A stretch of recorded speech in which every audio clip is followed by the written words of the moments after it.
사랑하는 하나님께서 은혜를 더하여 주셔서 주님께서 저희를 오라고 불러주시니 감사합니다. 어디로 갈까요, 주님?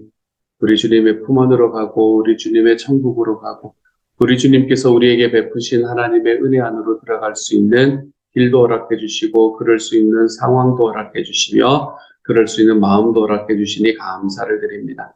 주님께서 은혜도 더하여 주시고 사랑도 더하셔서 하나님 오늘 하루를 살아가며 내 주님께서 오라고 말씀하시는 그 말씀에 귀 기울이고 살아가 볼 수 있도록 주여 도와주시고 그래서 주님과 함께 걸어가는 삶이 우리에게 더 즐겁고 행복한 삶이 되어갈 수 있도록 주여 도우시고 함께하여 주옵소서. 모든 말씀 우리 주님 예수님 이름으로 기도드립니다. 아멘.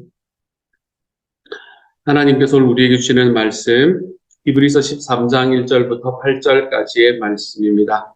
히브리서 13장 1절부터 8절까지의 말씀입니다.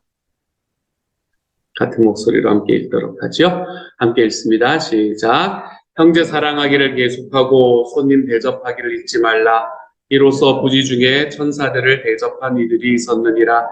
너희도 함께 갇힌 것 같이 갇힌 자를 생각하고 너희도 몸을 가졌은즉 학대받는 자를 생각하라. 모든 사람은 결혼을 귀히 여기고 침소를 더럽히지 않게 하라.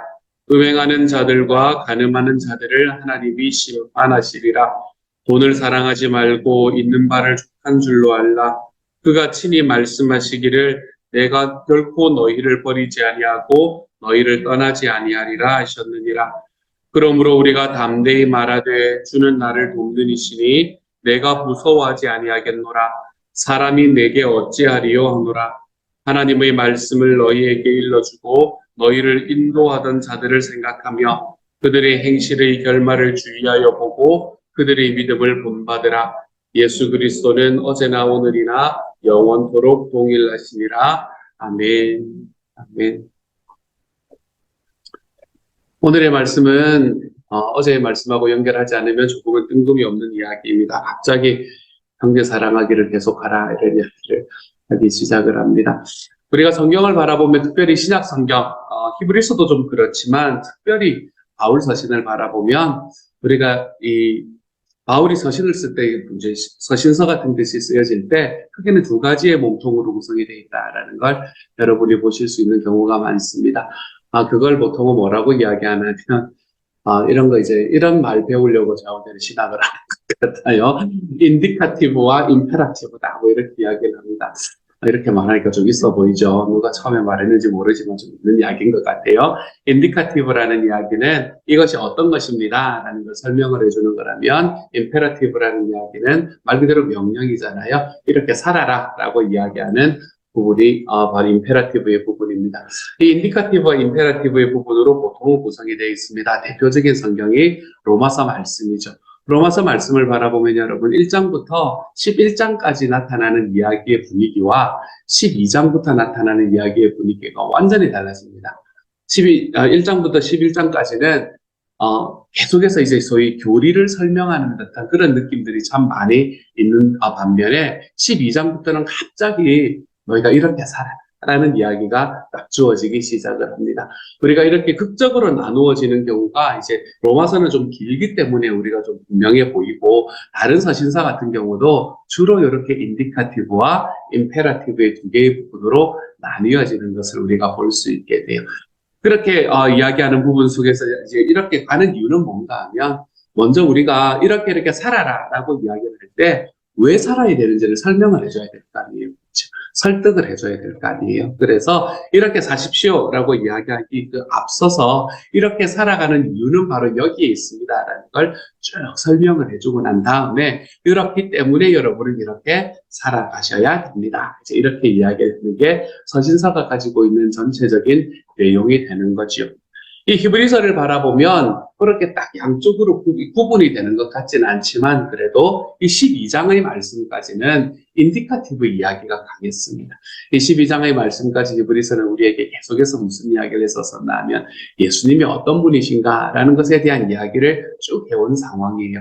그 상황을 어떤 식으로 해석을 해왔었었나 하면 제일 처음에 구약 성경의 말씀을 군데 집어넣어가면서 이 구약 성경의 말씀은 요런 의미예요. 요 말씀은 또 요런 의미예요. 하는 것들을 이렇게 쭉 이야기를 해 나감으로 인해서 이제 그때 당시에 히브리서를 받는 사람들이 예수님께서는 구약 성경의 말씀으로 보면 어떤 분이신가라는 걸 이해할 수 있도록 이 인디카티브를 계속 쌓아가는 과정이었던 거예요.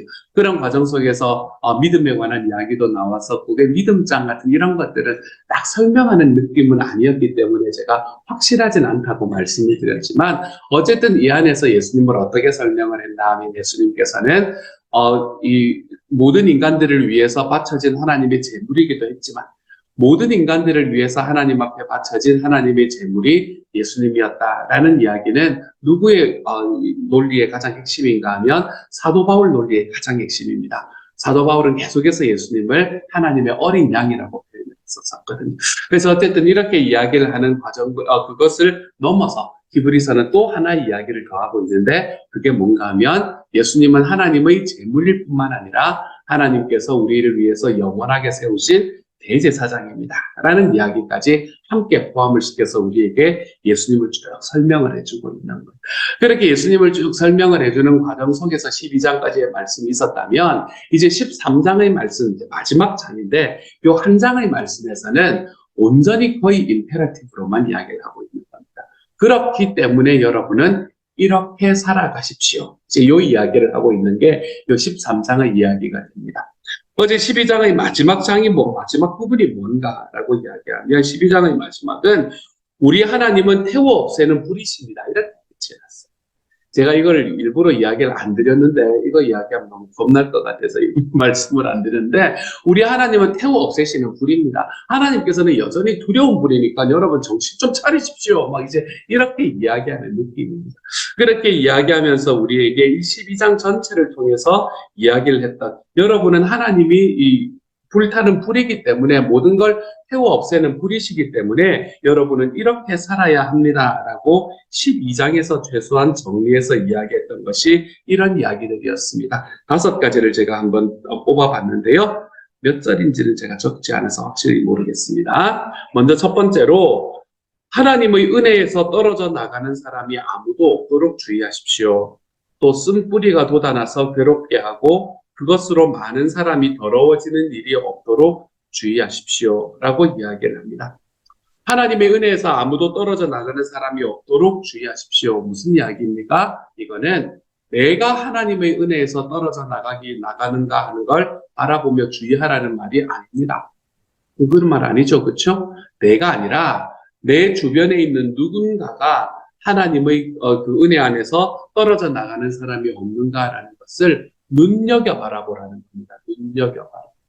눈여겨 바라보고 그 사람들이 그렇게 되지 않도록 주의하라라고 이야기를 할 뿐만 아니라 두 번째로는 쓴뿌리가 돋아나서 괴롭게 하고 그것으로 많은 사람이 더러워지는 일이 없도록 주의하라라고 이야기합니다. 쓴뿌리가 뭘까요?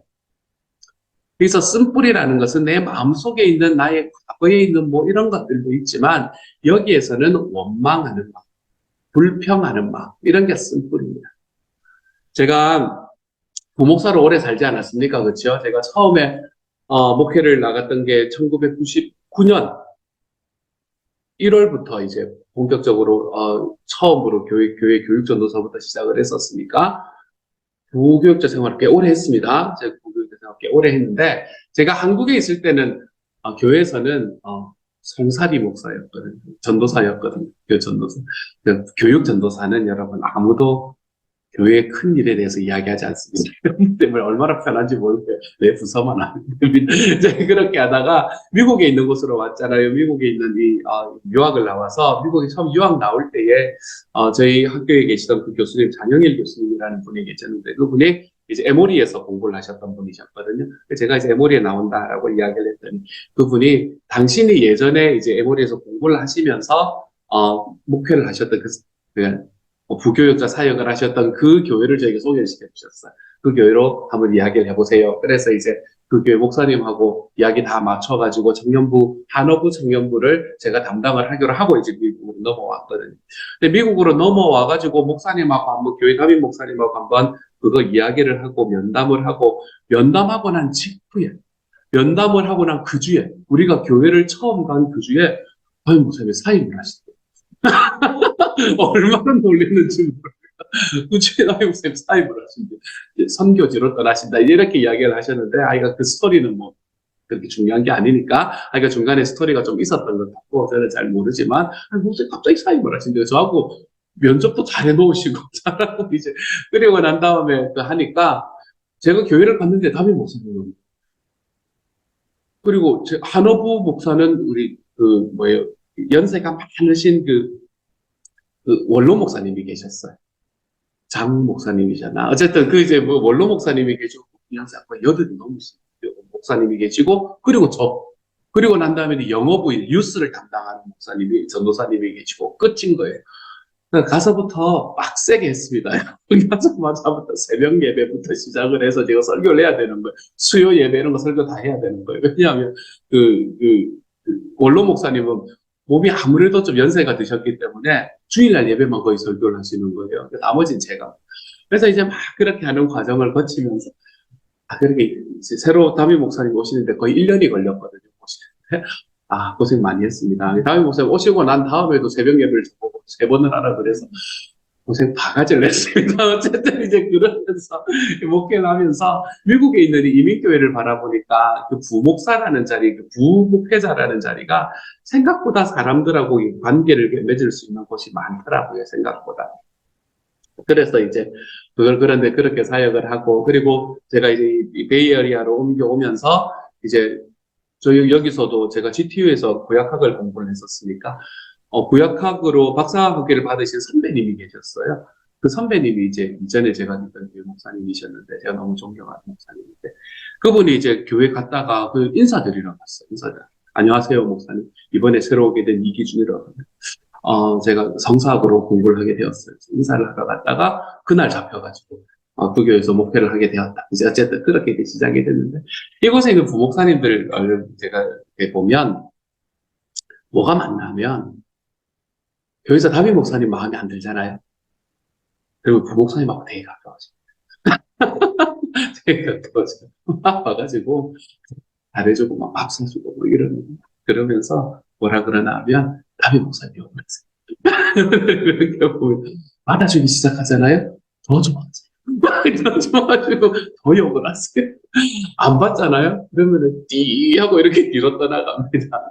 제가 그걸 참 많이 경험을 했었어요. 그래서 웬만하면 제가 그런 분 이야기를 잘 안 들었죠.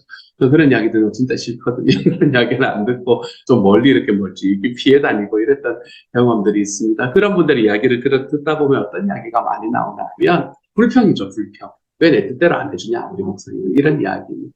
내가 생각하는 거하고 왜 다르게 하냐, 뭐 이런 이야기들을 주로 많이 하셨던 기억이 납니다. 그러면 저는 이야기를 다 듣고 있다가 항상 마지막에 뭐라고 이야기를 했냐면, 담임 목사님 뜻이 있어서 그러시겠지. 집사님이 그거 하셔야지 어떡해요. 적응하셔야지 어떡해. 이렇게 이야기하면 재미가 없어서 다음부터는 이야기 안 하십니다. 이야기 안 하세요. 그분들이 그런 이야기를 하실 때 그 말에서 나타나는, 그 마음에서 나타나는 쓴뿌리들이 눈에 보입니다. 그 쓴뿌리들의 핵심은 왜 내 마음대로 안 해주냐. 왜 내가 생각하는 뜻대로 안 해주냐. 뭐 이런 이야기들입니다. 그런 것들이 하나씩 하나씩 이렇게 되어서 내가 받아들이고 또 받아들이고 이러기 시작하잖아요. 그러면은 교회가 금방 숭숭해집니다. 이야기가 숭숭해서요. 그렇게 시작하면서 이제 소위 말해서 그런 게 내 편을 만드는 이야기가 되는 거거든요. 그런 이야기가 뭔가 하면 여기서 나오는 이 쓴뿌리라는 이야기입니다. 이 쓴뿌리가 돋아나서 사람들을 괴롭게 만드는 겁니다. 내가 사람들을 찔러서 괴롭고, 그리고 내가 누군가를 판단하고 누군가에게 불평하고 내가 처해 있는 현재 상황에 대해서 비난하는 그런 이야기들이 점점 내 주변에 있는 사람들로 이렇게 번져가기 때문에 그것으로 인해서 공동체가 그것으로 인해서 힘들어지는 일이 없도록 없게 해라. 이렇게 이야기를 하는 겁니다. 그러니까 여러분, 제가 담임 목사이기 때문에 이런 이야기를 하는 게 좀 그런데요. 저에 대한 안 좋은 이야기 하잖아요. 그럼 일단은 한 귀로 듣고 한 귀로 흘리시는 게 신앙이 제일 좋습니다. 그렇죠. 거기 이렇게 막 아이고 그렇지 이러면 그 다음부터 점점 쓴뿌리가 내 안에서 자라나는 것을 분명히 경험하시게 될 겁니다. 제가 경험을 했거든요. 그렇기 때문에 여러분, 이 쓴뿌리가 자라나는 것, 이런 것들을 여러분이 그래서 많은 사람이 더러워지지 않는 일이, 더러워지는 일이 없도록 주의하라 라고 이야기를 했었고요. 또 한 가지, 음행하는 자나 음식하는 한 그릇에 장자권을 팔아넘긴 에서와 같은 속된 사람이 생기지 않도록 주의하십시오. 여기서 속된 사람이라는 말의 의미를 제가 사실 정확하게는 잘 모르겠습니다. 하지만 어쨌든 속된 사람이 생기지 않도록 세상의 문화에 쫓아가는 사람, 이 정도까지만 제가 이야기를 할 수 있을 것 같아요. 그런 사람이 생기지 않도록 주의하라. 세 번째로, 여러분은 말씀하시는 분을 거역하지 않도록 조심하십시오. 뭐를 이야기하나 우리가 늘 하는 이야기입니다. 그렇죠? 하나님이 그렇다면 좀 그렇고 아니라면 좀 아니고, 하나님이 맞다고 하면 맞고 아니라고 하면 아니라고 이야기할 수 있는 하나님의 사람. 우리가 그런 사람으로 자라가는 게 하나님께서 소원하는 길입니다. 라는 이야기를 하는 것처럼 말씀하시는 분을 거역하지 않도록 좀 조심하라 라고 이야기를 하고 있고요. 그리고 난 다음에 후반부 12장의 후반부에 들어오면 모든 사람과 더불어 화평하게 지내고 거룩하게 살기를 힘쓰십시오 라고 말합니다. 모든 사람과 더불어 화평하게 지내고, 여러분 화평하게 지낸다는 것은 내가 따뜻한 사람이 된다는 이야기. 사랑하는 여러분, 예수 믿는 삶의 결과는 따뜻함에서 증명이 될 겁니다. 내가 얼마나 따뜻한 사람이 되는가 여기에서 증명이 될 겁니다. 내가 누군가에게 더 따뜻한 사람이 되고 그 사람이 처해 있는 상황들에 대해서 더 공감하게 되고 우리가 그 상황 속에서 내가 어떻게 도울 수 있을까라는 나의 섬김의 자리를 찾아 나가게 되고 여러분 이런 게 따뜻함이잖아요. 따뜻하게 되는 것에서 우리는 내가 예수를 닮아 있는가라는 것을 우리는 바라볼 수 있게 될 겁니다. 또 한 가지, 거룩하게 살기를 힘쓰십시오. 여러분 거룩하다라는 것은 이제 정리가 좀 되시나요? 네. 한 100번 합시다. 그러면 정리가 되지 않을까? 거룩하다라는 말은 무슨 말이라고요? 뭐 한다고요? 예수님을 닮는다. 예수님을 닮는다는 이야기입니다. 예수님을 닮는, 그건 생명을 잘못하는 이야기죠. 거룩하다는 예수님을 닮는다. 예수님의 뭐와 뭐를 닮는 거예요? 사역과 성품을 닮는다. 예수님의 사역을 닮는 것은 preaching, teaching, healing. 내가 하나님의 복음을 전하고 그리고 내가 사람들을 가르치고 그리고 그 사람을 위해서 힐링해주는, 힐링이라는 것의 핵심은 뭐에 있다고요? 기도하는 것입니다. 기도 응답받을 때 힐링이 되는 거다. 그리고 난 다음에 예수님의 성품을 담는다는 건 뭘 이야기한다고요? 성령의 9가지 열매를 담는다. 여러분 이 정도는 이렇게 머릿속에 딱 들어오면 좋겠습니다. 거룩하다. 무슨 말인지 모르겠잖아요, 솔직하게. 근데 거룩하다라는 말은 요거다. 정리해 두시면 좋겠습니다. 거룩하다는 예수님을 담는 것. 예수님의 이것과 이걸 담는 것. 프리칭, 티칭. 그리고 예수님의 성품을 담는 것. 우리가 요 정도는 다 정리가 되면 좋겠어요. 그래서 우리가 살아가면서 우리가 교회 생활을 나가고 목장에서 살아나가면서 우리가 어떤 열매를 맺어 나갈 건가라고 이야기하면 우리는 하나님 앞에서 사역의 열매를 맺는 것도 너무 소중합니다. 그래서 목장이 계속 분가하고 내가 목장을 몇 번 분가했다. 내가 우리 목장을 통해서 예수님을 믿은 사람이 얼마나 됐다. 이런 이야기를 하는 것도 중요합니다. 하나님께서 정말 소중한 이야기지요. 하지만 그것이 잘 되지 않는다. 사역의 열매가 맺혀지지 않는다고 해서 그런 거를 사역의 열매라고 이야기한다면 그렇다고 해서 우리가 주눅들거나 아니면 내가 하나님 앞에 나 자신을 과소평가할 필요가 없다는 거예요. 우리의 삶에 맺히는 또 하나의 열매는 뭔가 하면 성품의 열매.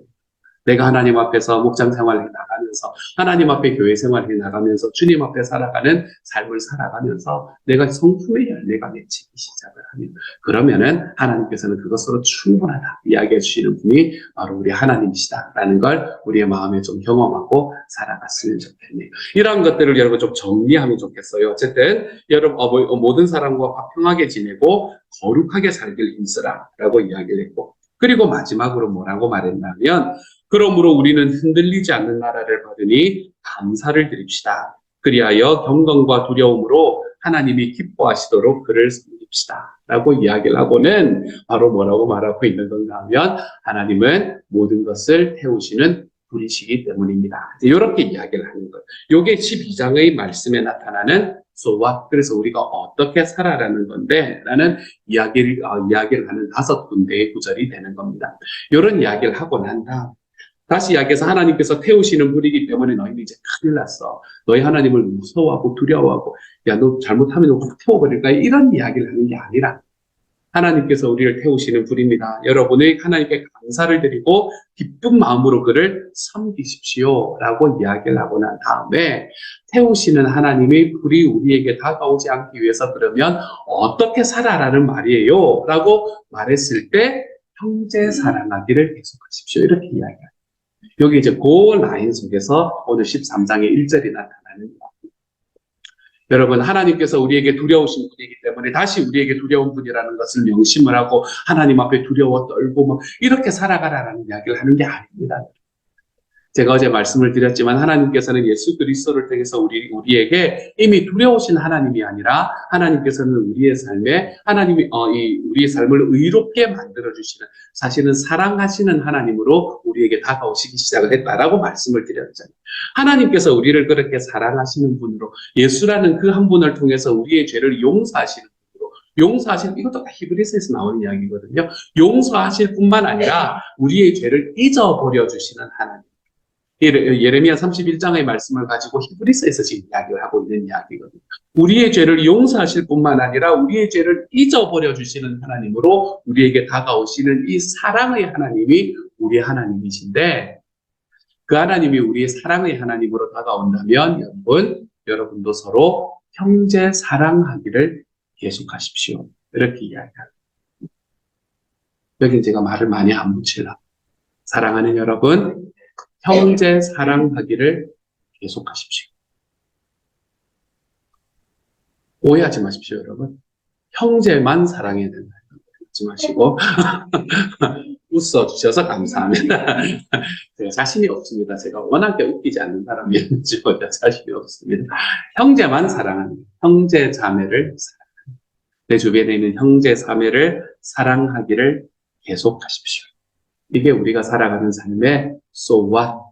하나님께서 나를 사랑하셨고 하나님께서 불붙는 불처럼 모든 것을 불태워 버리시는 분이니, 그래서 우리가 어떻게 하라고 두려워서 벌벌벌벌 떨면서 주님 용서하십시오 이런 게 아니에요. 그렇기 때문에 어떻게 살아라? 사랑하며 살아. 이렇게 이야기합니다. 사랑하는 여러분, 사랑하며 사십시오. 오늘의 말씀에 보면 손님 대접하기를 잊지 마십시오. 손님 대접한다는 건 뭘 이야기하는 거예요?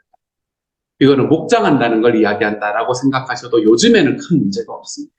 우리의 일상적인 손님 대접은 목장입니다. 그러므로 여러분이 목자 목녀님이 아니라 하더라도 집을 오픈하기를 즐겨하십시오. 목자 목녀님이 계속 집을 오픈하도록 만들지 마십시오, 여러분.